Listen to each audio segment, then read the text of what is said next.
scratching your head. What does that mean? I didn't understand what that meant. The translation doesn't make sense. Even if you know Arabic, you'll see like there's something missing here. What's being said here? I don't understand the connection between the beginning of the verse and the end of the verse. Why are these two names of Allah mentioned here? They don't seem to have any connection with the rest of the verse. Right, we're left with these sorts of questions, and it takes a lot of work to try to get the tools to be able to approach the Quran and understand it in a really strong way. There are various stages that we need to go through to benefit from the Quran. I'm going to give you a list of several of these ways. The basic way is to read it. Right? To read the Arabic with good pronunciation, hopefully. Right? That's also important. Bad pronunciation, it not only sounds bad, but it also changes the meaning in places. And that's really dangerous. You don't want to ever run the risk of corrupting the Quran the way past books have been corrupted. And one of the ways that starts is by people being lazy in pronunciation or not learning proper pronunciation. And you might have heard examples of words in the Quran where you can completely turn the meaning of the verse around by mispronouncing al-dad and saying za, for instance, and so forth. Right? So reading is important. With good pronunciation is also important. When you read the Arabic, again, like I said at the beginning, don't sell yourself short and just read the Arabic and get the thought. There is thawab for it. Allah, in His generosity, in His graciousness, right? He's promised us reward simply for reading the verses. Even if you don't understand anything, even just looking at the verses, and He gives reward for all these little things. Just touching the Quran, right? He gives reward for those things. Right? We have a hadith for all of these sorts of things. But is that all we want to get? Right? Just because He's giving a little bit of reward for reading the verses, right? That doesn't mean we should settle for that. If we do, then again we're selling ourselves short. The Quran has so much more to offer. If we just skim the surface, then we're wasting a great resource. So reading with a translation is also really important. Understanding is even more important. Understanding, that's where those other skills come in. Right? Just you reading a straight translation, you're not necessarily going to understand all the verses. And possibly there's a secret behind that. There's indication that there's certain verses that are very, very clear. Right? Allahu Ahad, Qul Huwallahu Ahad, Allah is one. Right? There's no, you can't twist that around and say, oh, maybe He's two or three, or what's the verse really saying? Right? It's a very clear verse. But there are a lot of other verses that aren't like that, where you are left scratching your head. Everyone's left scratching their head. And possibly one of the reasons behind that is that Allah wanted to plant certain things in the Quran that would be question marks for people, where they'd have to come back and refer to the Prophet and say, what does this verse mean?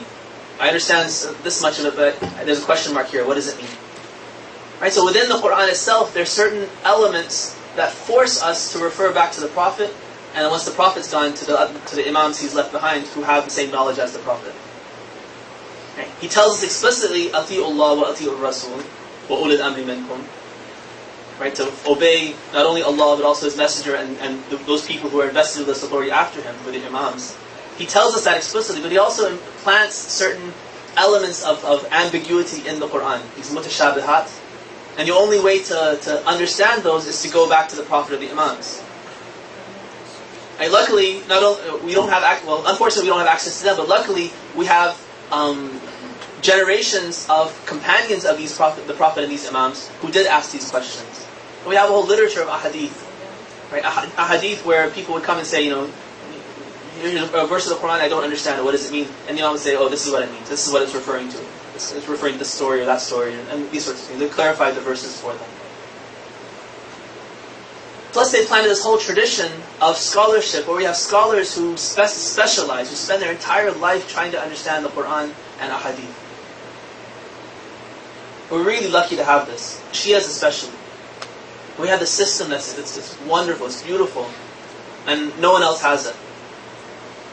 We have to avail ourselves of it though. We have to tap into these scholars, tap into the works of these scholars, the commentaries of these scholars, and through all that, then we can understand the Quran. This is one thing to think about. There's a verse in the Quran that says, أَفَلَا يَتَدَبَّرُونَ الْقُرْآنِ. It's kind of chastising people and saying, why don't they contemplate the Quran? Why don't they ponder over the Quran?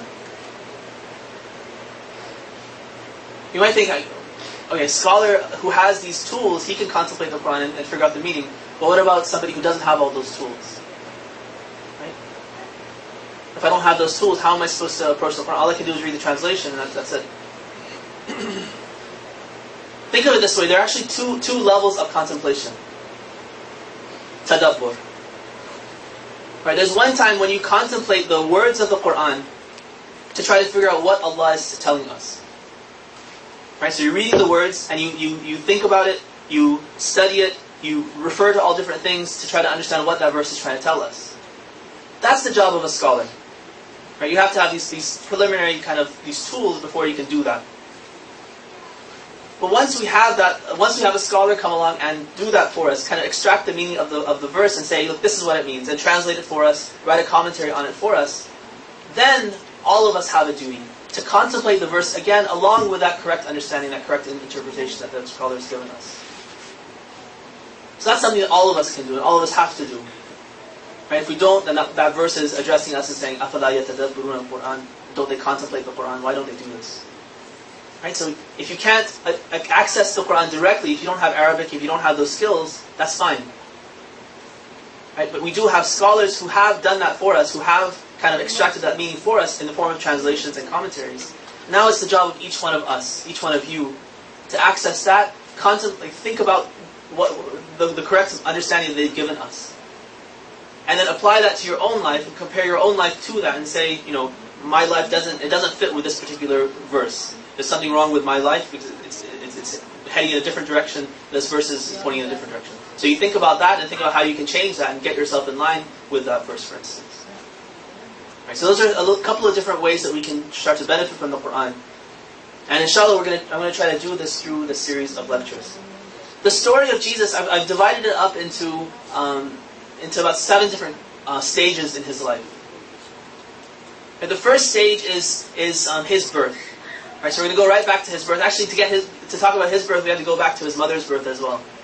Right, so we're going to talk about how, say, the Maryam was conceived and then born, and then all the way through how Isa a.s. was conceived and then born. And that story is told in a lot of detail in the Quran, in Surah Maryam, and also to some extent in Surah Al Imran. That's the first stage then. The second stage of his life is actually looking at the meat of his life, the mission that he had. Right, what was his mission? Who was he sent to? What were his teachings? And what kind of miracles did he bring to establish himself as a credible prophet? That's the second stage of his life. The third stage of his life that we'll talk about is his interaction with his disciples. Right, the Hawariyun. And so he had these disciples, the Quran talks about them to some extent, and some of his interactions with them, the conversations they had, some of the demands and requests that they made. The fourth stage is after he has these companions, after he offers these teachings to the Bani Israel, right? They start to, the Bani Israel in general, the Jews start to hate him. They start to have enmity towards him. Right? So the Quran talks about this enmity that they had and what happened because of that enmity. Right? One of the results of this enmity is the fifth stage, and that's when his life is actually threatened. Right? The same Jews to whom he was sent, the same monotheistic Jews to whom he was promised, right? They conspire against him and try to kill him. So the Quran talks about that as well. Then, after he's lifted up, and we'll go through that, what happens to him after they try to conspire against him, then it's kind of the rest of history. Once Jesus is gone from earth, then what happens to his teachings? How are they corrupted? Right, the Quran talks a lot about how his teachings were corrupted, what kinds of things happened to the things he taught, and where that's ended up in history. Then it also talks about his second coming. Right, there's the second coming of Christ. We have the same concept in the Quran. There's a verse that refers to him actually coming back and being one of the signs of the Day of Judgment. So we'll look at that as well. And then finally, the last episode of Jesus' life that we have in the Quran is on the Day of Judgment. In the end of Surah Al-Ma'idah, it talks about this conversation.